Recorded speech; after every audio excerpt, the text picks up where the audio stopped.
Are you able to see my screen and hear my voice? Yes, sir. Okay.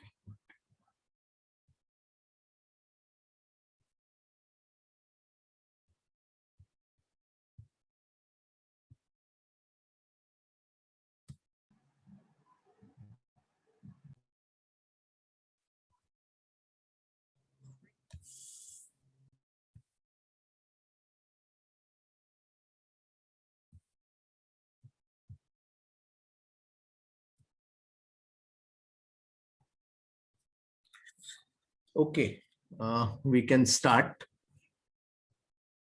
So last time we were talking about the X-ray background and so on. This is a plot which shows wavelength on the x-axis and the flux or the surface brightness, really, the flux per unit solid angle that is coming from various backgrounds.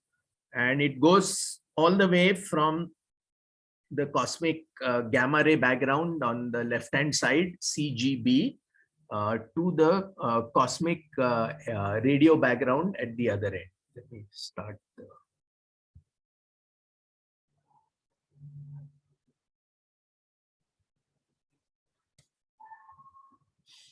Okay, so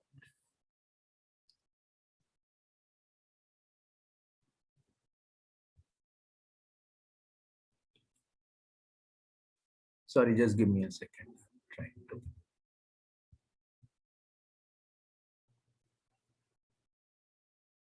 So if you look at all of these, right, can you point out the only one here which is purely thermal? Cosmic microwave background. Correct. Is there anything else here which is at least partially thermal?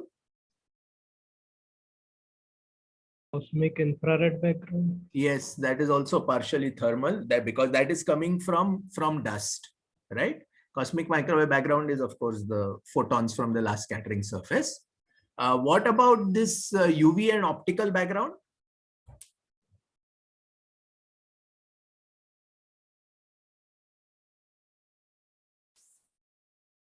Is it purely thermal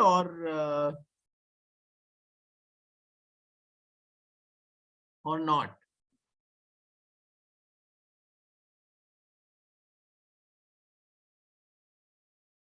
That too is mostly thermal, right? Because it is coming mostly from the stars.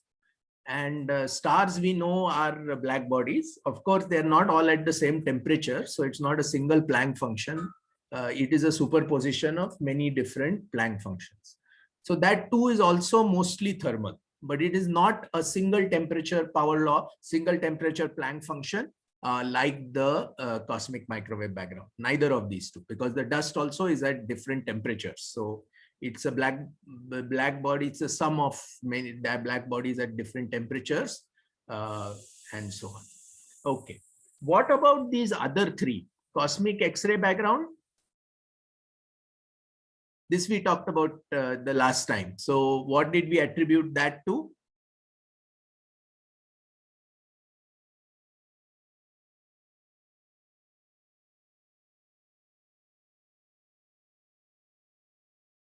That is coming from the AGN, right?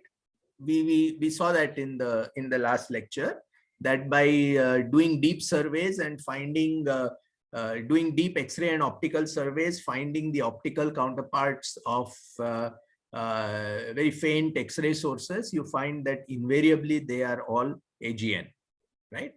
So the cosmic X-ray background is coming from the AGN.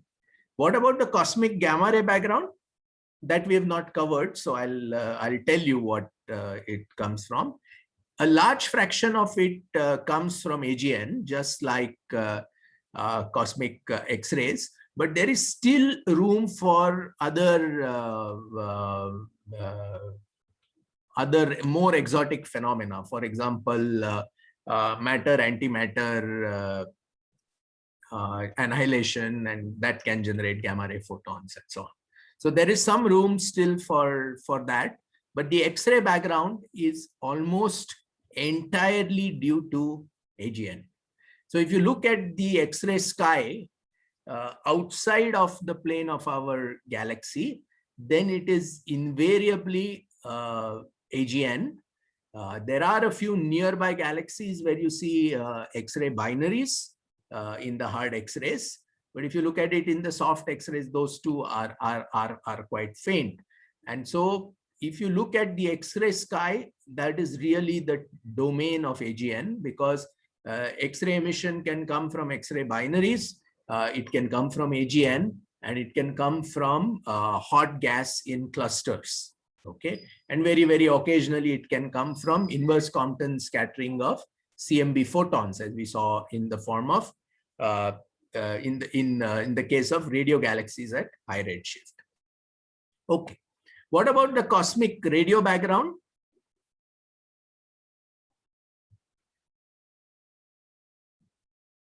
Could it come from AGN?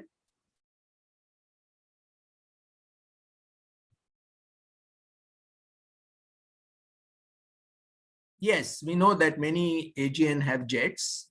So the cosmic radio background is, it does come from jets. But remember that synchrotron emission can also be generated by supernovae and supernova remnants. Because under those conditions, supernovae, when they explode, can accelerate electrons to relativistic speeds. And many years later, in the shocks that are propagating from the supernova, in those shocks, localized acceleration is still possible many years after the supernova itself is dead and gone. And in those shocks, you can have reacceleration of electrons, and that can give rise to synchrotron emission. So the cosmic radio background has a mix of emission from AGN as well as emission from star-forming galaxies.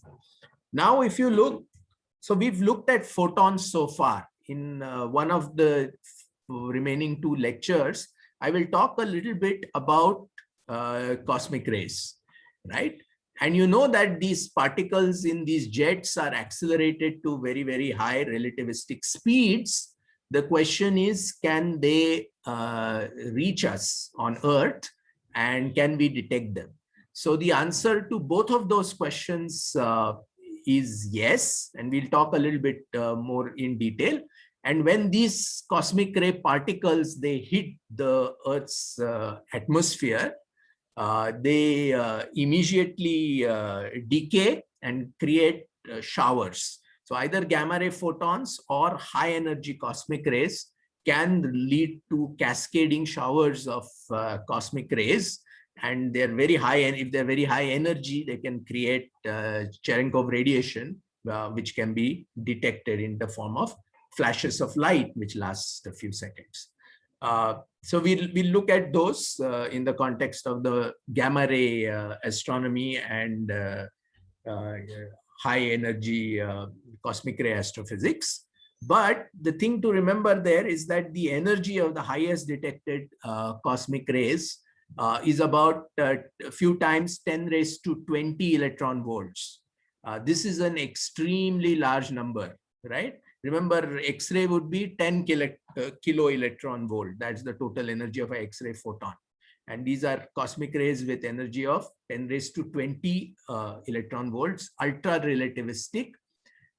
They are really very special because even in the Large Hadron Collider, we are able to reach energies at the most of about 10 tera electron volt, which is a 10 raised to 13 electron volt. This is about 10 raised to 7, 10 raised to 8 times larger. And we are not going to build cosmic ray accelerators on Earth that will achieve those kind of energies in the near to medium term future. So for people who want to do really particle physics at the most extreme energies, the acceleration, I mean, the best particle accelerator that is available in the universe are powerful active galactic nuclei, which are really, really accelerating particles to very high velocities. This has given rise to a branch of astrophysics, which is called astroparticle physics, which studies mainly cosmic rays and neutrinos. Okay. So much for the backgrounds. Now we still have 2 or 3 components of the AGN to cover: the broadline clouds, the narrowline clouds, and the torus. So we'll start talking about that. But before we go there, a little bit about the course seminar. Okay, the course seminar, the date needs to be fixed. So do you already have some idea on when the end semester exam for the other courses will be held?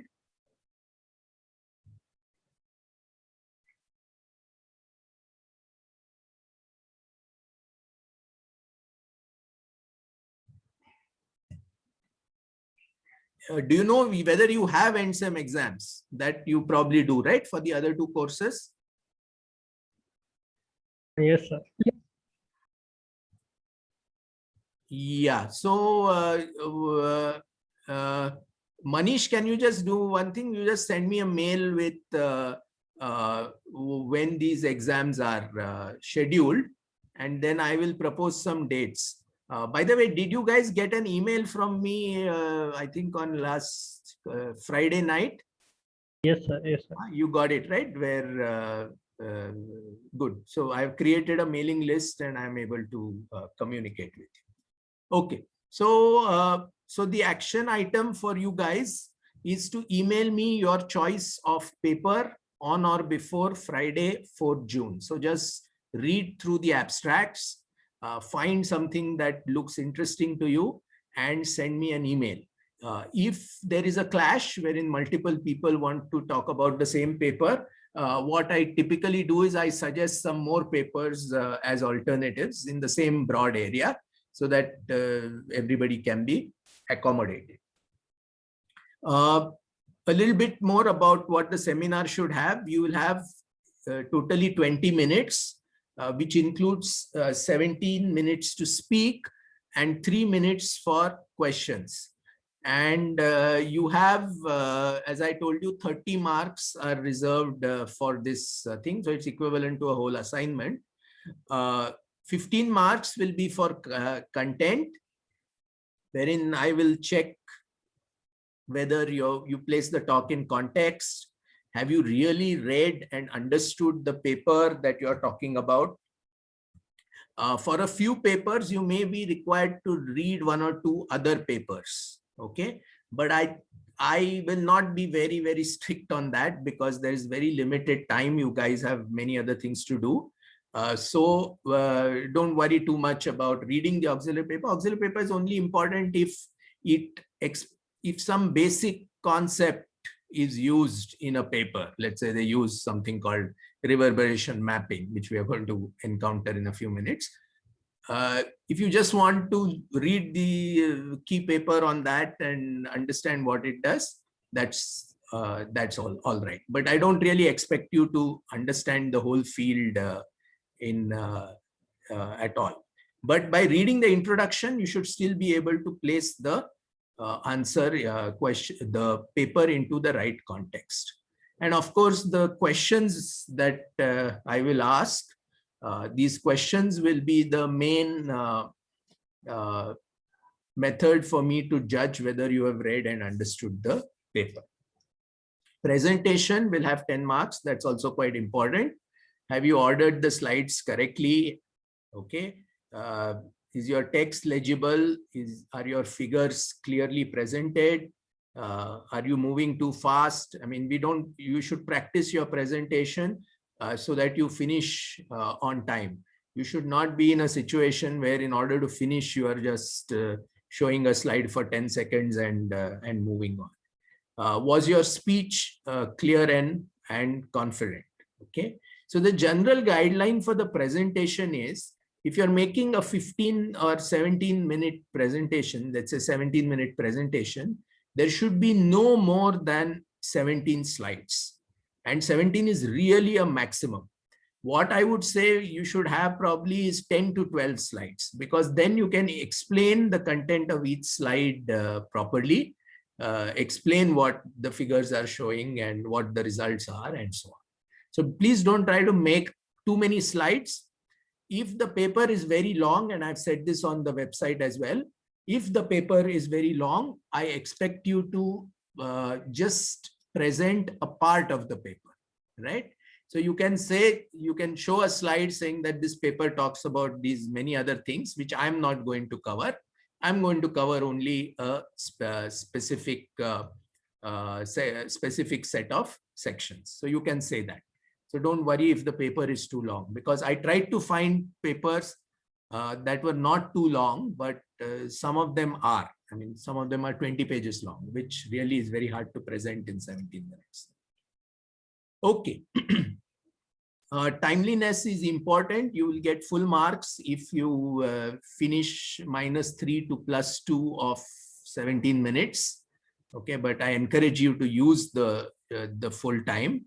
Don't go too much beyond time, or don't finish in 10 minutes, because then there will be, you will lose essentially all the marks for timeliness, even if your content and presentation is quite good. Students often ask me, what is the level at which you have to pitch? So you should assume that the audience knows whatever your fellow graduate student knows. So whatever has been covered in your courses and so on can be assumed to be known. You don't have to explain it again. So pitch it at a level at which your classmates can understand. Okay.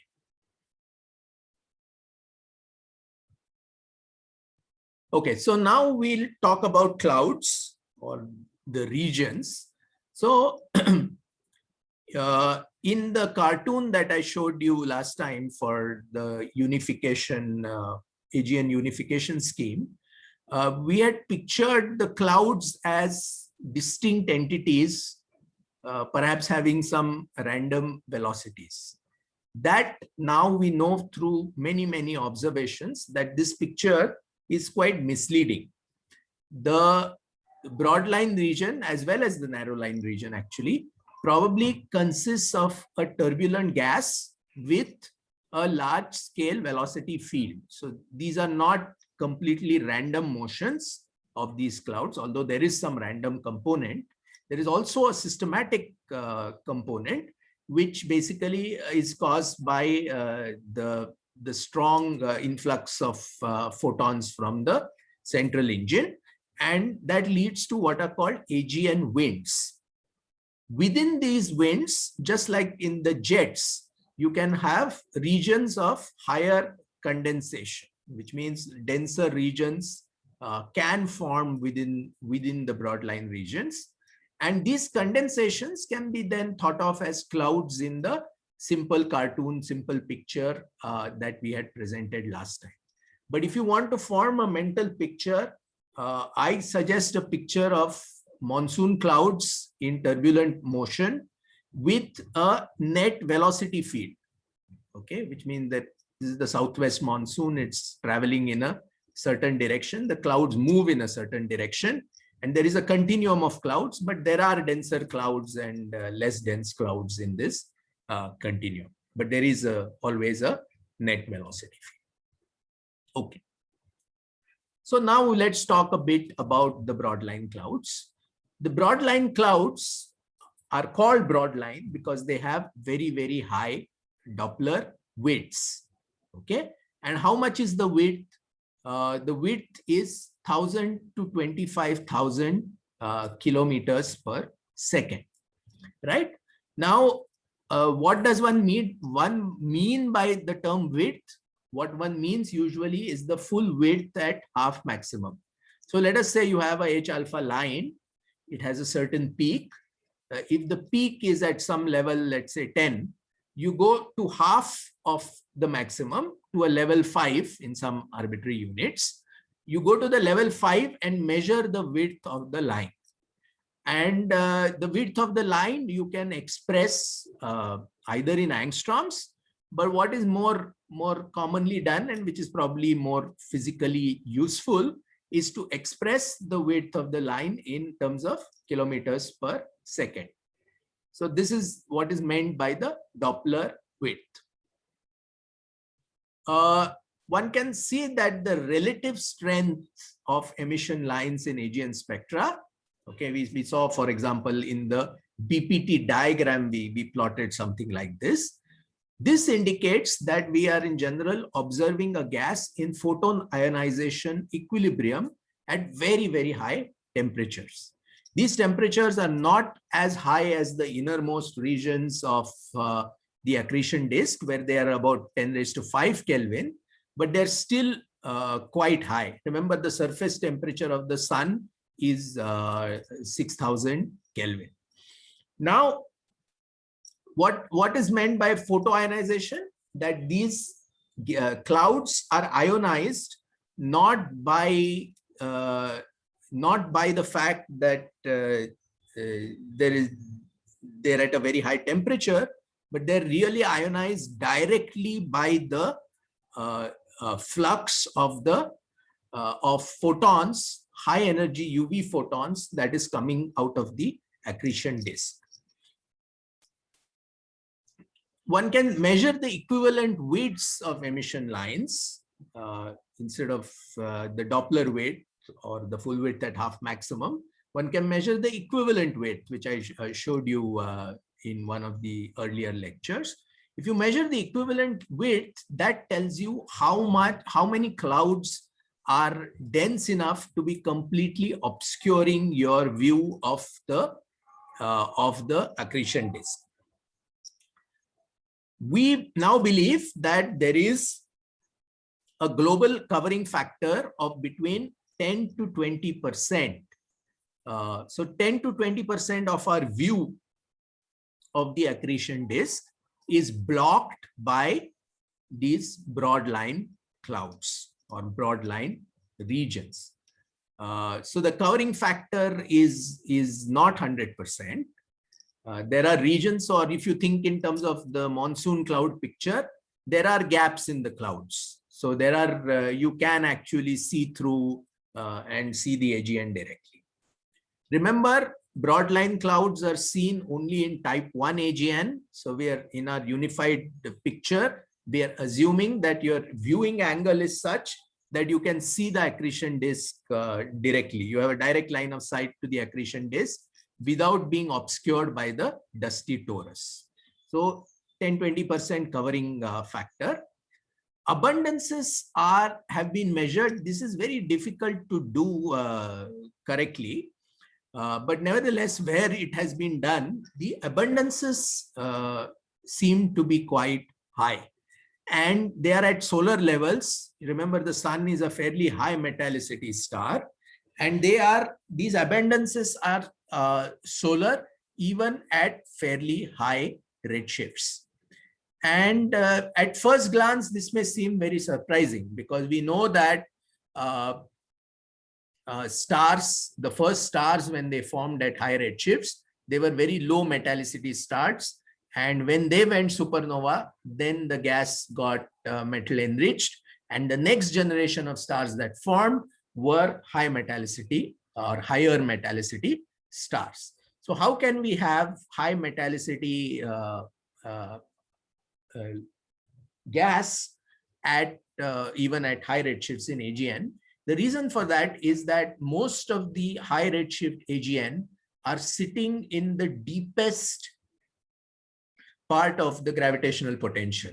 So if any star formation happens, it is very hard for the gas to escape from the potential well, and it tends to fall into the potential well. Even the potential well is so strong that even if the AGN is pushing out gas, some of the gas, after it goes a little distance from the AGN, can begin to flow back or fall back towards the AGN. Because of this, because the potential well is so deep, one is able to find high metallicity gas even at high redshifts. Right. What is the gas density that can be determined by the relative strengths of the O3 and C3 lines? And that is fairly high, 10 raised to 9 to 10 raised to 11 per centimeter cube. Right. Now, this is now a question for you people. The H alpha line is invariably broad in AGN spectra, right? I've shown you many AGN spectra, and wherever you see the H alpha line, you invariably see it to be broad. Okay. Does this mean that this transition does not occur in narrow line clouds?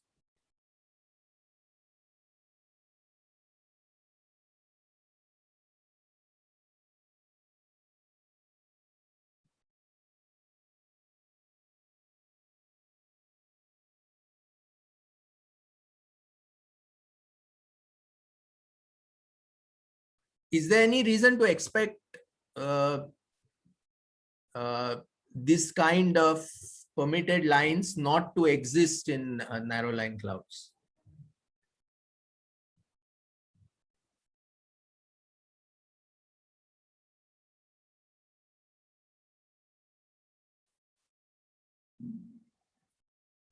So no reason, there is no reason. Forbidden lines are don't usually emanate from high density gas, but permitted lines emanate from all kinds of gas. It is just that if the equivalent width is small, then it can be swamped by the broad line that you see.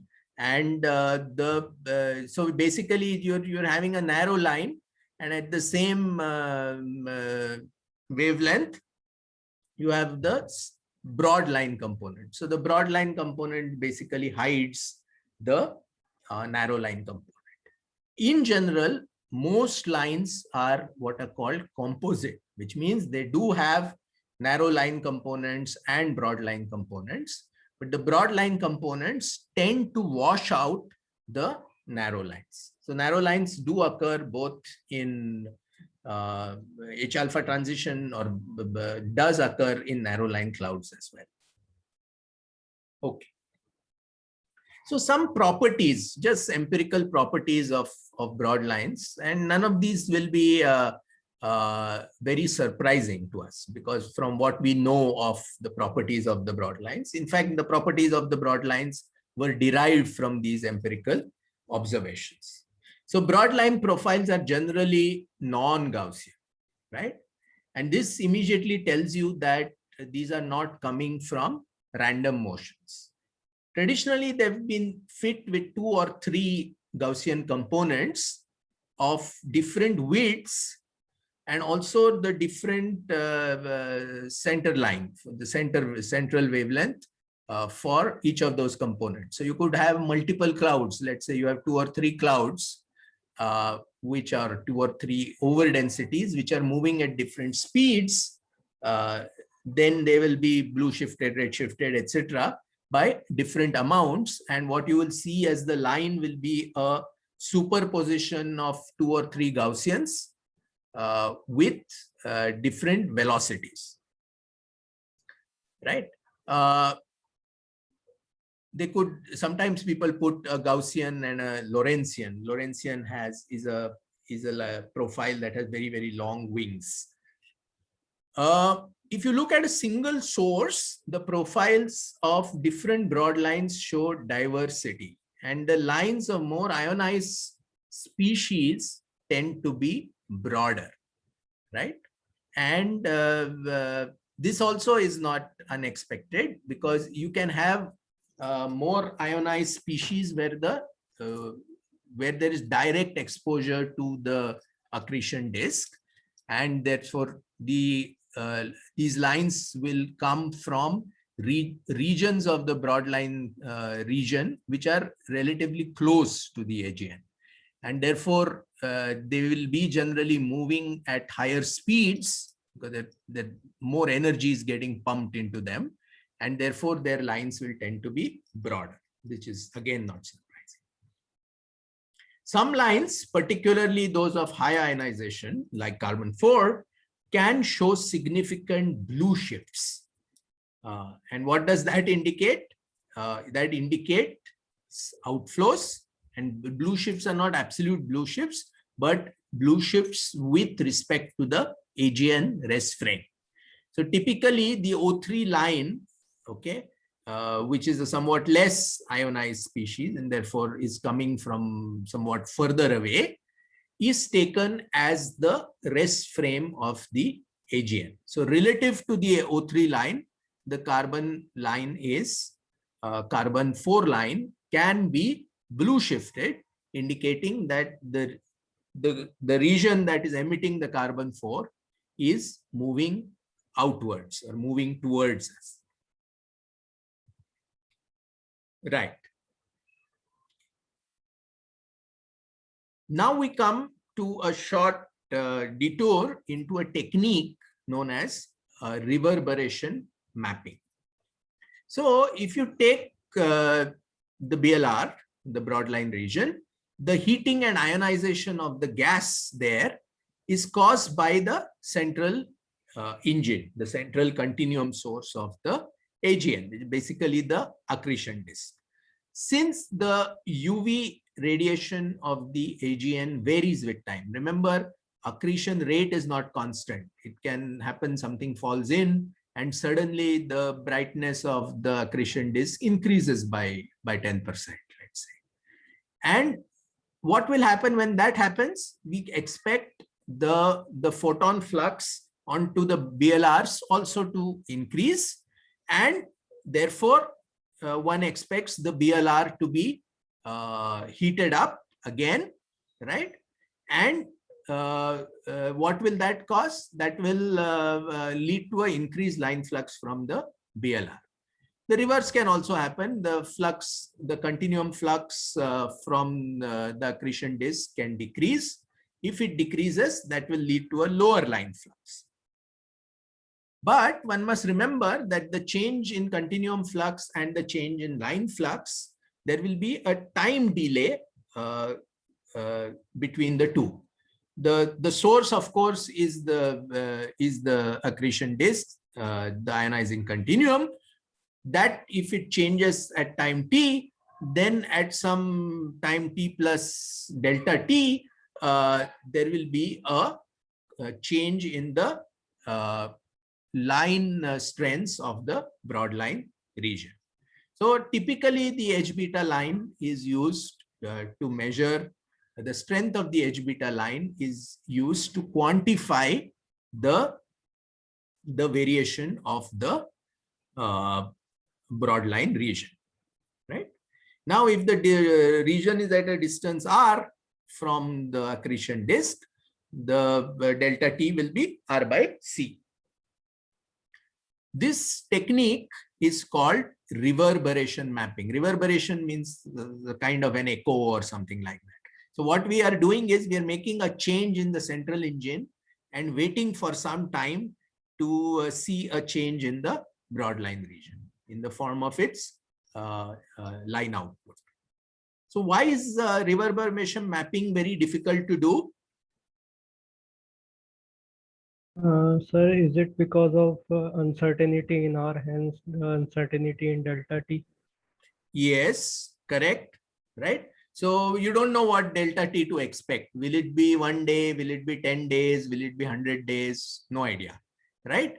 Depending on how far r is, you don't know when to look for the signal. Yes, that is a reason. So then what do you have to do therefore? What will you do? If you don't know when a signal will come, what do you do?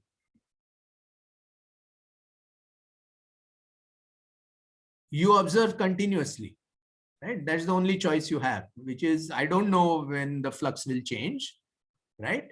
Whether it'll change after a day, after 5 days or 100 days, I don't know. So for the next 100 days, I'm going to observe. And if the change is very rapid, then you can lose the light curve if you don't observe continuously. So these kind of campaigns are run with multiple telescopes at different longitudes, so that you can follow up on literally on a 24/7 basis. And they try to even use telescopes, redundant telescopes, so that you don't miss the, because of bad weather, you don't miss some observations. Then, in addition to that, there is a second problem, which is you have to have two telescopes, right? One telescope which will observe the continuum, and so it will just be a simple imaging telescope, and another telescope which is continuously observing the lines or the variation in the line strengths. So for this reason, reverberation mapping is very, very expensive in terms of telescope time and very, very hard to do. So therefore, only a few AGN of the order of 50 is what I believe is the current number, have been studied through these kind of reverberation mapping campaigns. Okay, so these are the kind of results you get. So what you do is that you measure the light curve of the continuum, you measure the light curve of the line, I mean the line strength as a function of time, and then you do an autocorrelation or a cross correlation between these two quantities.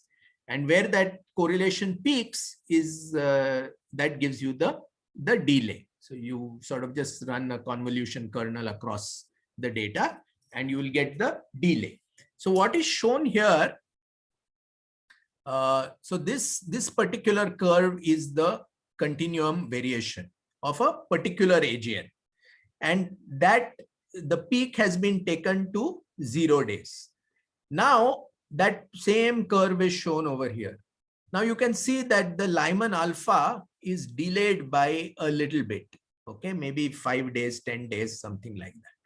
But if you look at lines like carbon 3, okay, helium 2 is also delayed by the same amount, but every species of ion is peaking at a different time. And some, like Mg2, is peaking much later, and it has also a much broader peak. Okay, this peak, remember, is quite narrow, and here there is a broader peak, which is perhaps 50 days after the after this continuum peak over here. So what does this indicate? This indicates that the Mg2 emission is coming from a region which is 50 light days away from the central engine. Whereas the Lyman alpha is coming from a region which is fairly close to the central engine. So generally it has been found that the more ionized species are emitted with a larger time delay as measured by reverberation mapping, and therefore they are being the more ionized species are actually being emitted from a smaller delay as measured by reverberation mapping. So they are coming from the inner part of the broadline region, whereas the less ionized species are coming from the outer parts or the more distant parts of the broadline region. Okay, so Mg2, for example, is an example of less ionized species, because but whereas O3 or carbon 4 and so on will be coming from the inner parts. Okay, sir? Yeah. Sir, in the last slide, which are the first two plots, FO? Those are FO, they are also continuum. So what they do is, instead of monitoring the continuum at one wavelength, they measure the continuum at 2 or 3, 4 wavelengths at the same time. That is just so. FO 1840 means it is the continuum as measured as at 1840 angstroms, and this is at 2670 angstroms. So this is clearly being done from space. So I think this is data from IUE or something like that, International Ultraviolet Explorer, right? So it's been done with a space-based satellite, because you can't observe these wavelengths from the ground. And so they're measuring continuum in different broad bands which span the continuum. And then they are measuring the emission in these lines or the strength of these lines via a spectrograph. Yeah. And what is FES? What does that stand? FES, I think, is the emission spectrum. Okay, which is equivalent to this continuum spectrum. So it is, I think, made by some kind of combination weighted average of the various continuum observations. So these two here are continuum. There may be more. So the FES is the sort of their reference continuum curve, right? And they've that is overplotted here. That is the one that peaks at 0. Yeah. Yeah. So you can see, for example, helium-2 is only slightly offset to the right. Lyman alpha is more offset. And if you think of the curve like this here, the Mg2 is quite strongly offset. Right. So this is a very, very powerful technique, but it's very, very expensive in telescope time and therefore rarely carried out. Okay. This is another technique that is used, and this is used to verify whether the emission from the broadline region is coming from a small number of large clouds, or is it coming from a very small, very large number of very small clouds, right? And in order to do that, what you do is that you obtain very, very high very, very high resolution and very, very high sensitivity observations of some line. Okay, it may be H alpha line or H beta line and so on. So so there are various lines shown here, H alpha, H beta, which are your broad lines.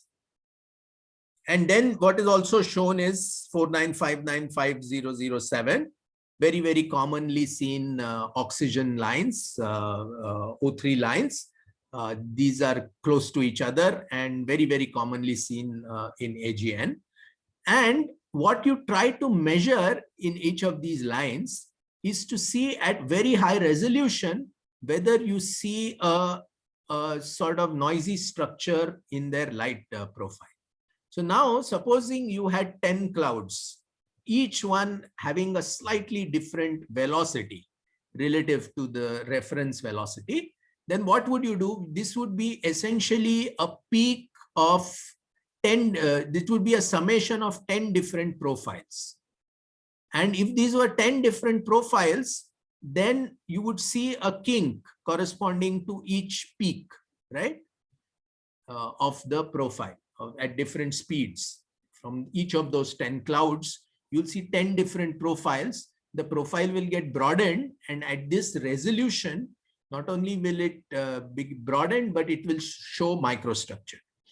And no such microstructure has been detected in a few observations that have been made of this kind. So this particular figure is from a paper from 1997. But again, this is a fairly difficult observation to do, primarily because in order to get this kind of resolution and this kind of sensitivity, you need high sensitivity also, because if there are variations in the profile and that is only because you have poor signal to noise in your data, then that's not real. You cannot say either way whether there is a microstructure or not. You have to go to very, very high signal to noise, so that if the microstructure is there, it will become visible. So these kind of observations were responsible for the claim that we made earlier, that broadline regions are not composed of 5 or 10, 20 distinct large clouds, right? They are composed of a continuum structure. So I think that's explained in the next slide. Sir? Yeah. Sir, in the case of H alpha spectrum, there seems Yes. to be one peak at around 1000 kilometers. Yes. So does that mean that there is definitely a cloud which is moving at 1000 with respect to the rest of the cloud? One has to check whether that, so he's referring to this kink. Yes. Okay. So it may be that there is something at a higher thing, but then one has to model this and check whether there is whether this kink that you see in the H alpha profile is real or statistically significant or not, right? So we've done only a few observations of this kind, and invariably the microstructure has been quite weak. So what this may indicate is, yes, there is a cloud, but it has only a slightly, the amount of light that is coming from it is only slightly different from what you would expect from a single cloud. So it may be a slight overdensity maybe there. So whereas if it were really very different, you would get very, very strong kinks seen at this level of signal to noise and resolution. Okay. This is really, really very, very high resolution. There are hundreds of, maybe thousands of points that have been used to construct this profile. You can see where the profile becomes a bit noisy, that it varies. So there's a lot of data points that have gone into constructing this, this curve. So the resolution typically in this is about 10,000 or more. This, I think, observation was done with the Keck telescope. You need time on the Keck to actually check, get this kind of sensitivity and resolution. Okay.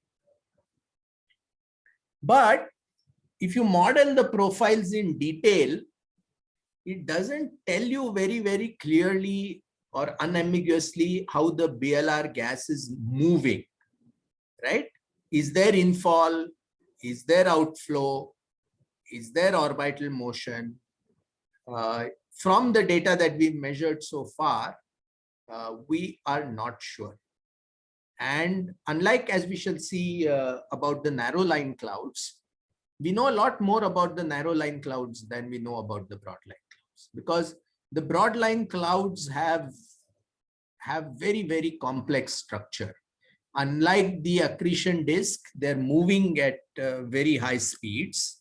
Their covering factor is not 100%, right?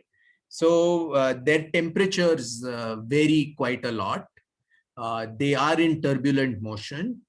All of these things imply that any kind of modeling that we do is never as simple as what we did, for example, for the temperature profile of the accretion disk. But these constraints from microstructure are real, that the number of discrete clouds must be large, probably 10 raised to 6 or to 10 raised to 8 clouds are there for each AGN. And what this means is if there are a million clouds, which means it's just like the monsoon clouds. I mean, there is no one cloud separated from the other. There's just a continuum where some parts are more dense than others. Therefore, in the older literature, you will see claims of broadline clouds. In the newer, more recent literature, you will see that invariably the word region is used. Broad line region, narrow line region. We do not use the word cloud to refer to things, although sometimes colloquially we use it. So really one should just use region. So that's why this acronym BLR and NLR are often used. Right? So this slide sort of summarizes maybe 100 papers written over the last 2 decades. BLR itself seems to have a composite nature, and that is why it becomes very difficult to model it in a clean way. You're getting a mixture of signals, all from one unresolved element in your telescope. So there are moderate ionization and high optical depth regions. These are largely responsible for the H alpha, H beta lines and the MG2 line. And these seem to be coming from the accretion disk itself. And A disk with a large emitting line region can make single peak profiles consistent with most objects. So we do see single peak profiles. Normally, even for almost all AGN, we never see double peak profiles, indicating some kind of systemic rotation. We don't see that. There are inflows, outflows, everything is going on. Things are broadened, but they are not never double peaked. High ionization, there could also be high ionization, but moderate optical depth region. And these are, of course, responsible for the high ionization lines like carbon-4. And these may be caused by a wind, by an outflow that is coming from the accretion disk.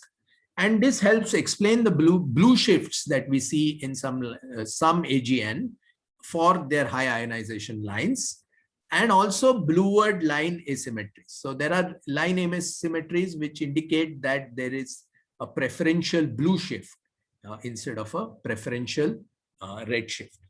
So this is really a very, very complex field, and there is a lot of exchange of ideas between people who do observations and people who try to build models for these clouds.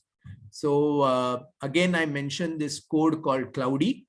I mentioned this once before, and I'm sure Sri Anand has talked about it to you. So Cloudy is a code that allows you to make a gas cloud of certain size, certain temperature, pressure, and so on, certain density, certain chemical composition. You can put in carbon, you can put in hydrogen, different quantities. And then if you give it a source, it can tell you what kind of lines will get produced. If you give it a photon flux from an AGN, and you give it the energy profile of the incoming photons, it can predict what kind of lines you should expect to see. Everything is done with all known physics and a completely self-consistent way. So if this is something that interests you, you should right away start looking at the code called Cloudy, C-L-O-U-D-Y. Okay. So if we look at AGN spectra, one may ask, which are the lines that I may commonly expect to see? Okay. So what is shown here is a stack of 46,000 spectra. So what they've done is they've sorted the quasars by redshift. Okay. And every row represents one spectrum, going all the way from 4,000 angstroms to 9,000 angstroms. So this, of course, is the Lyman alpha forest. This is the Lyman alpha line, right? And of course, as you go to higher and higher redshifts, it gets further and further redshifted. It doesn't even appear until redshift 2 because it has to reach an observed frame, observed wavelength of 4,000 angstroms or more to appear in this figure. So only the higher redshift AGN are showing this line. But other lines, carbon-4, carbon-3, Mg2, O3, H-alpha, etc., are seen in many AGN, right? You can see the curve going right up from low redshift for Mg2 all the way up to higher redshifts. The Fe lines, which can come from, often are in the form of absorption lines, all the metal lines in AGN spectra. Some of them appear as absorption lines. Some of them can also appear as emission lines. But of course, they're seen in very few quasars and often seen as absorption lines from some intervening absorbers. Right.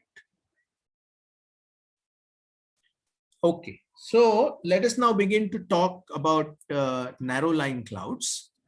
Narrow line clouds are located further away from the central engine. They have a Doppler width of less than 900 kilometers per second. Typically, they're more than 200 kilometers per second, less than 900 kilometers per second. And unlike broad line regions, the narrow line regions have a much lower electron density. We are talking in terms of 10 raised to 3 per centimeter cube. Some basic properties of the narrow line region. It is the largest spatial scale where ionizing radiation from the AGN dominates. So still the dominant energy input in these narrow line clouds is not starlight or anything else. It's still the central engine. But since they're located at much larger distances, they can be spatially resolved in the optical, not with any telescope, but with the Hubble Space Telescope. And these narrow line regions have sizes of about 100 parsec in local Seyferts, even larger in some nearby quasars. Because we can resolve the narrow line region, we are able to map the physical and kinematic properties of this region directly to some extent.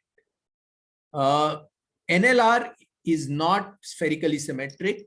We looked at it previously once, but I'll show one more illustration of that, but is roughly axisymmetric. And this is what one would expect, because our AGN structure shows more cylindrical symmetry rather than spherical symmetry. NLR axis generally coincides with the radio axis in cases where extended linear radio emission is detected. This we've already seen, and this shows us that the broadly this is consistent with the picture of the unified scheme. So here is a plume from NGC 1068. I had shown this picture as part of a composite picture earlier. So what you see here is here's the nucleus.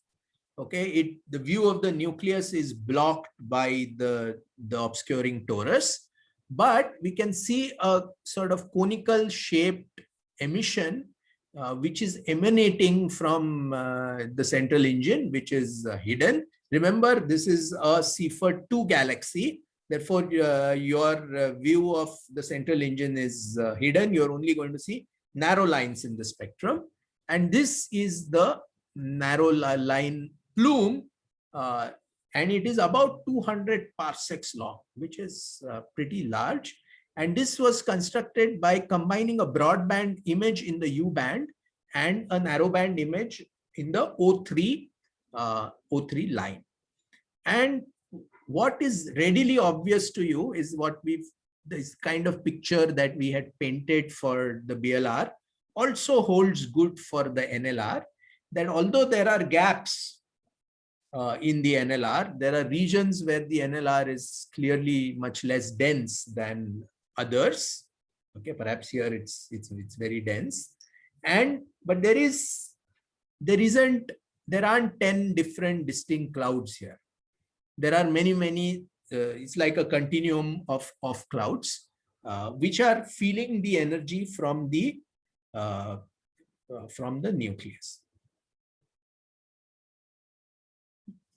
So because the NLR is resolved, we are able to actually study the line profiles varying across the NLR. So for example, here we can take the spectrum over here, we can take a spectrum here, we can still take a spectrum here and take a spectrum here and see how the NLR is varying. The line profiles do vary in the NLR. It shows low ionization states, it shows high ionization states. In a few cases, when the AGN is really very powerful, one can see iron coronal lines, also highly ionized species like that in the narrow line spectrum. From line ratios, we can infer that the NLR, just like the BLR, is mostly photoionized by the AGN continuum. And there is some more, if there is a radio jet, then there can be some additional ionization which happens due to the shocks from the radio jet. So here's a spectrum of a narrow line galaxy, Cepheid-2. Only narrow lines are seen, and these of course are coming from this extended narrow line region, which can go up to few hundred parsecs. Again, to place things in context, we said that the black hole is about a milliparsec, and the accretion disk is always less than a parsec. It is probably going up to 0.1, 0.2 parsec. Beyond that will be the region of the torus, which will go maybe, let's say, from 0.2 parsec to 2 parsecs. And then outward will be the broadline region. Not really, but the broadline region also inside within the central 2 or 3 parsec. And the narrow line region is the only thing that can be resolved with current generation optical telescopes. That will go out to a few hundred parsecs. And then beyond that, of course, it's only the jets and the lobes. NLR densities is sufficiently low. This also we've encountered before. They allow forbidden transitions can happen with non-zero probability, and they vary. The density varies from 10 raised to 2 to 10 raised to 3, 10 raised to 5 across the NLR. From the line ratios, we can infer temperatures of 10,000 to 25,000 K. Okay. Note here that these temperatures are high, and again they vary across the NLR. They're very high, they're even higher than the broadline region, but their luminosity is lower than the broadline region, primarily because the densities are 1,000,000 times lower typically. At these temperatures and low densities, because the densities are low, the particles are moving, the kinetic temperatures are very, very high, but the densities are low. And since the densities are low, the dust can survive, because the probability of dust encountering a high energy photon that is emitted by maybe by one of the other dust particles or from the gas is very small, because the densities are very low, and therefore they can survive without getting ablated, and they do cause extinction. So when one is modeling the narrow line region, unlike the accretion disk where you're only seeing a surface, or a broad line region where the dust cannot exist, in the narrow line region, dust can coexist along with the gas. And one is even able to estimate the total mass of the narrow line region in Cepheids from their luminosities, and that is about 10 raised to 6 solar masses. So it's not small, it's a very large region, very large cloud, which contains, although it is at low density because it is so large, 100 parsecs long, it does have a fairly high mass, 10 raised to 6 solar masses. Sir? Yeah. Sir, by high temperatures, did you mean that the temperatures are higher than broadline regions? Yes, they are. Yeah, so that seems a bit counterintuitive, but it is really related to what happens, for example, in the sun, right? We know that the temperature of the surface of the sun is 6,000 Kelvin. But you go a little bit outside and you have the solar corona, right, which is at 1,000,000 Kelvin. or even 2 million Kelvin, right? So how can the outside region be hotter than the inner region? It can be if the heating is happen. For example, we don't know it yet for sure how the corona is heated, but there are theories. For example, there are which is the solar magnetism, which is able to heat the corona to very high temperatures. So these temperatures, but because the density in the corona is so much lower than the density near the sun or on the surface of the sun, the emission is relatively weak. It's optically thin. X-ray photons are seen from the solar corona. There is very little X-ray or virtually no X-ray coming from the sun itself. But because these temperatures are very high, right? They're not thermally heated. They're heated through non-thermal processes. So non-thermal emission can be seen from the solar corona, basically due to, for example, synchrotron type radiation is seen, accelerated due to the magnetic field of the sun.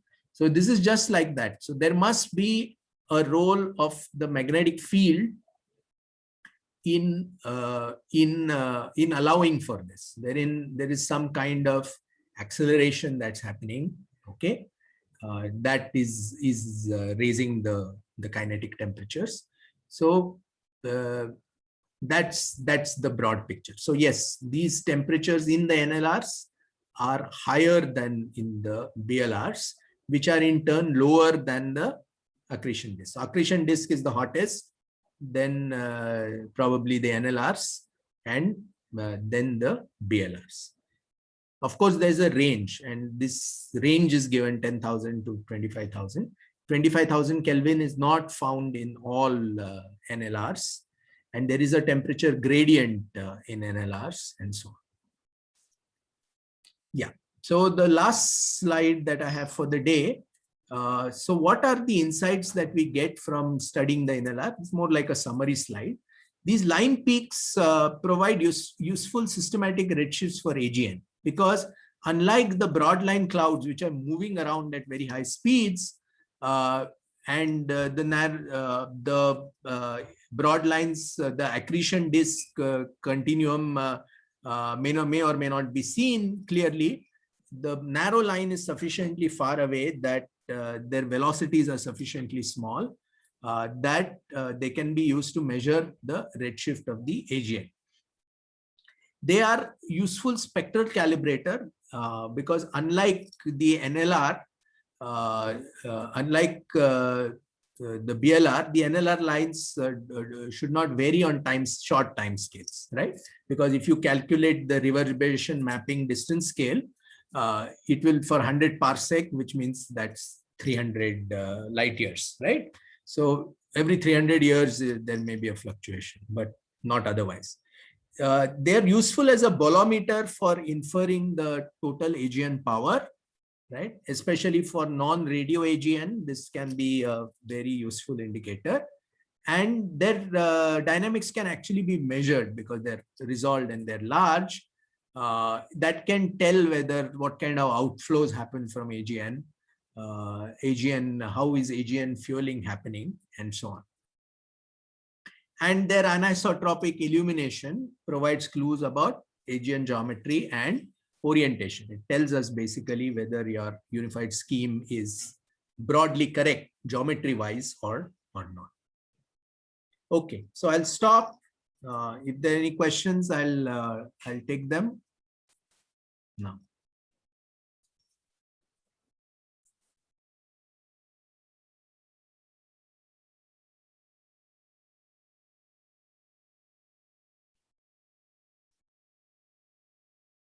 So we have 2 lectures left now.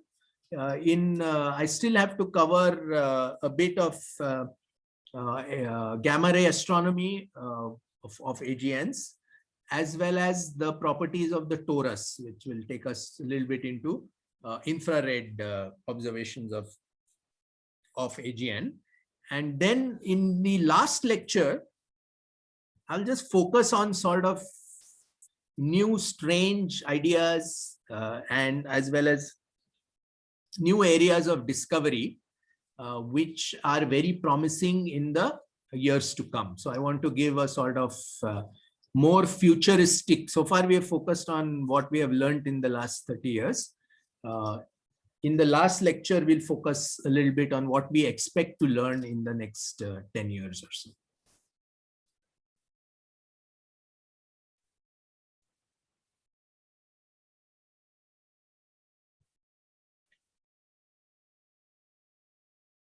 Okay, so we'll stop now. I'll see you on Wednesday at the same time.